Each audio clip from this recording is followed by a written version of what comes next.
নমস্কার বন্ধুরা, welcome to সিএসজেনিক্স gate. আজকের ভিডিওতে তোমাদেরকে যেটা আমরা বলতে চলেছি যে গেট চলে আসছে 2027-এর গেট।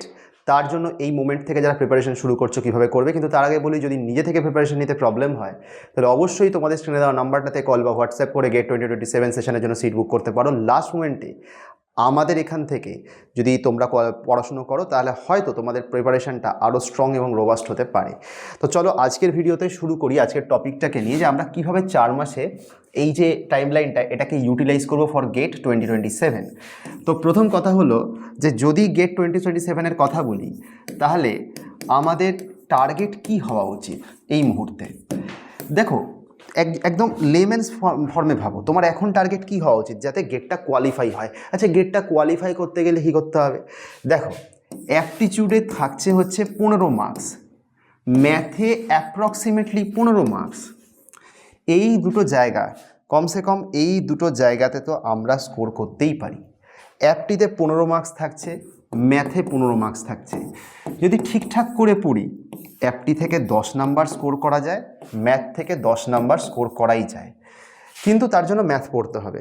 দেখো, আমি ম্যাথের তো কিছু ভিডিও নিয়ে এসেছি যেগুলো তোমাদেরকে আমরা আমাদের চ্যানেলে দিয়েওছি।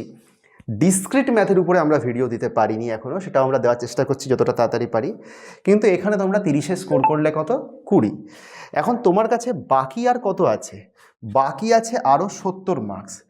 এই যে বাকি 70 মার্কস আছে, একটা ডিসেন্ট গেট স্কোর পেতে গেলে এই 70-এ তোমাকে তুলতে হবে 20 মার্কস। সেটা কি খুব ডিফিকাল্ট? একটু রিকল করি কী করে হতে পারে।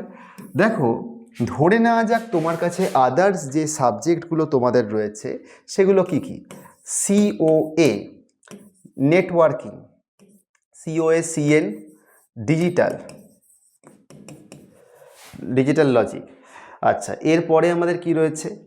সি রয়েছে, ডিএসএ রয়েছে, ডিএএ রয়েছে, আর কি রয়েছে? ওএস রয়েছে, ডিবিএমএস রয়েছে, আর কি কি রয়েছে? টিওসি রয়েছে, কম্পাইলার ডিজাইন রয়েছে। এখন দেখো, রিয়েলিস্টিক্যালি বলছি, যদি তোমার প্রিপারেশান তোমরা জাস্ট 1 মাস বা তার কম সময় ধরে শুরু করে থাকো, তাহলে প্রথমেই এখান থেকে কয়েকটা সাবজেক্টকে বাদ দিয়ে দাও। এগুলো হয়তো তোমরা কারিকুলামে পড়েছো, কিন্তু গেটের লেভেলে তোমরা এটা পড়োনি। কী কী বাদ দেবে আমি বলি। সিএন বাদ দিয়ে দাও। আমি বলবো, যদি ভালোভাবে পড়া না হয়ে থাকে তাহলে টিওসি আর সিডিকেও বাদ দিতে পারো। যদিও আমায় যদি কেউ পার্সোনালি জিজ্ঞাসা করে, আমি টিওসি আর সিডিকে বেশি পছন্দ করি স্কোর করার জন্য। কিন্তু এটা আমি বলছি যে যদি এই মোমেন্টে তোমাদের প্রিপারেশান শুরু হয়ে থাকে তাহলে এই মোমেন্টের জন্য লাস্টের দিকের জন্য টিওসি আর সিডি খুব একটা রিলায়েবল নয়। সিএন বাদ দিলাম বটে, সিএন থেকে অনেক ডাইরেক্ট কোশ্চেন আসে, কিন্তু সিএনের সিলেবাস ছোট করলেও সেই ছোট সিলেবাস শেষ করতেও যথেষ্ট সময় লাগবে। এরপরে আমাদের কাছে কি পড়ে রয়েছে?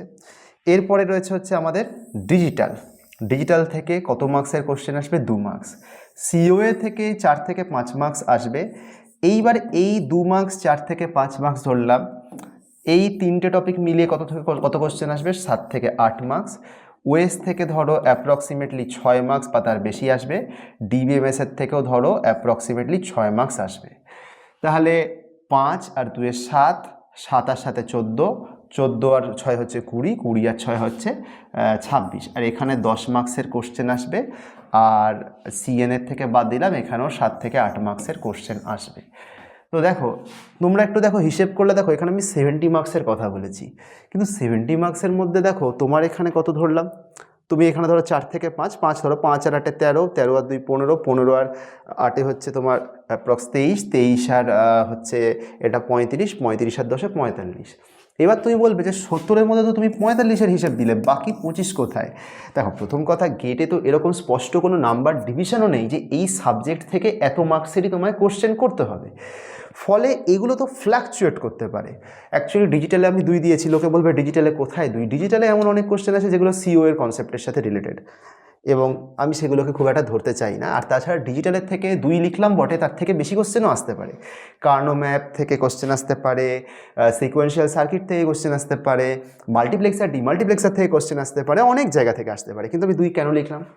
কারণ 2-এর বেশি তুমি করতে পারবে কিনা, সেটা ডিজিটাল যতটা পড়তে হয় ততটা পড়া তোমার রয়েছে কিনা, তুমি ডোন্ট কেয়ার ভালোভাবে জানো কিনা, তুমি অন্যান্য সমস্ত ধরো মডেল ভালোভাবে জানো কিনা, সেগুলো আমি শিওর নই বলে আমি তোমাকে 2 লিখলাম। সিওএ 4 থেকে 5 লিখলাম। সিওএর 3টে অংশ ভালো করে পড়ে যাও। একটা হচ্ছে মেমোরি, একটা হচ্ছে পাইপলাইন, আর একটা হচ্ছে আমি সিওএর থেকে সাজেস্ট করব, সেটা হচ্ছে ইন্টারাপ্ট। ঠিক আছে, মানে ইন্টারাপ্টের পার্ট, স্পেসিফিক্যালি ইন্টারাপ্ট বললাম। ইন্টারাপ্ট তো মানে অর্গানাইজেশনের মধ্যে পড়ে, কিন্তু ইন্টারাপ্টকে আমি স্পেসিফিক্যালি এই জন্য বললাম, ইন্টারাপ্টের থেকে একটা এমএসকিউ আসার চান্স রয়েছে। ঠিক আছে, এই 3টে পার্ট পড়ে গেলে 3 থেকে 4 নাম্বার তো শিওর। ডিজিটালেও তুমি 2 নাম্বার ইজিলি লাগিয়ে দিতে পারবে। সি এর থেকে ডাইরেক্ট কোড আছে, যদি কোডিংটা ভালো করে করো তাহলে সিতে 2 থেকে 3 বাধা। ডিএসএ আর ডিএতে আর কিছু অ্যান্সার করতে পারো না পারো, নেগেটিভটুকু খেও না। তাহলে দেখো, এখানে 4 নাম্বার ধরলাম, এখানে 2 নম্বর ধরলাম, এখানে আমি 2 থেকে 3 ধরলাম, তাহলে 4 আর 2 6 আর 2 8 তো হয়ে গেল। ওএসে 6 নাম্বার আছে, তুমি এতে চেষ্টা করো 4 নাম্বার স্কোর করতে। ডিবিএমএসে 6 আছে, এতে চেষ্টা করো আরও 4 নাম্বার স্কোর করতে। তাহলে 8 আর 8 হয়ে গেল 16, আর 4 নাম্বার এদিক ওদিক করে তুমি ম্যানেজ করতে পারবে। তাহলে দেখো, ওপাশে 20 এপাশে 16, মানে তুমি অলরেডি 36+ স্কোর করে ফেলেছো। যদি এটাকে 40-তে নিয়ে যেতে পারো তাহলে তোমার একটা ডিসেন্ট স্কোর তৈরি হয়ে যাবে।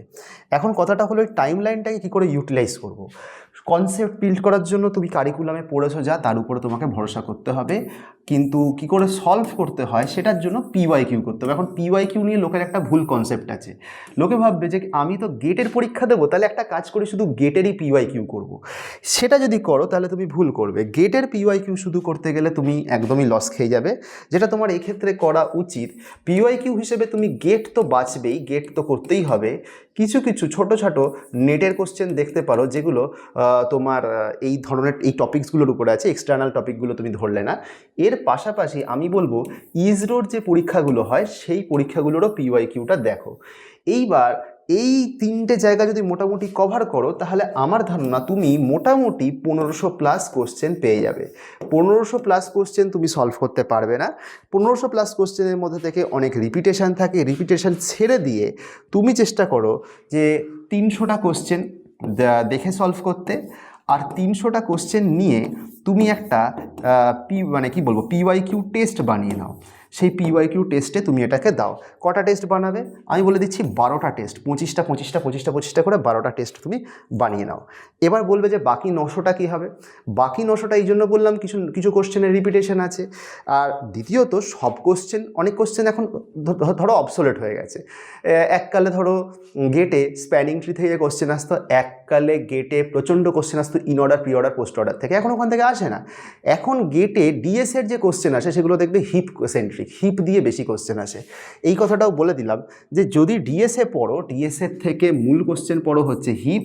ডিএ যদি পড়ো তাহলে কমপ্লেক্সিটি রিলেটেড কোশ্চেন বেশি করে পড়ো। আগে লোকে কী করতো, কমপ্লেক্সিটি বলতে মাস্টার্স থিওরেম পড়ে চলে যেত। মাস্টার্স থিওরেম শুধু পড়ে কিন্তু এখন আর ক্লিয়ার করা যাবে না। এই জিনিসগুলো, এই গাইডলাইনগুলো যদি ফলো করো তাহলে খুব একটা অসুবিধা হওয়ার কথা নয়। অ্যাটলিস্ট গেটে খুব টপ রেজাল্ট না হোক, গেটে একটা ডিসেন্ট রেজাল্ট কিন্তু অবশ্যই হতে পারে।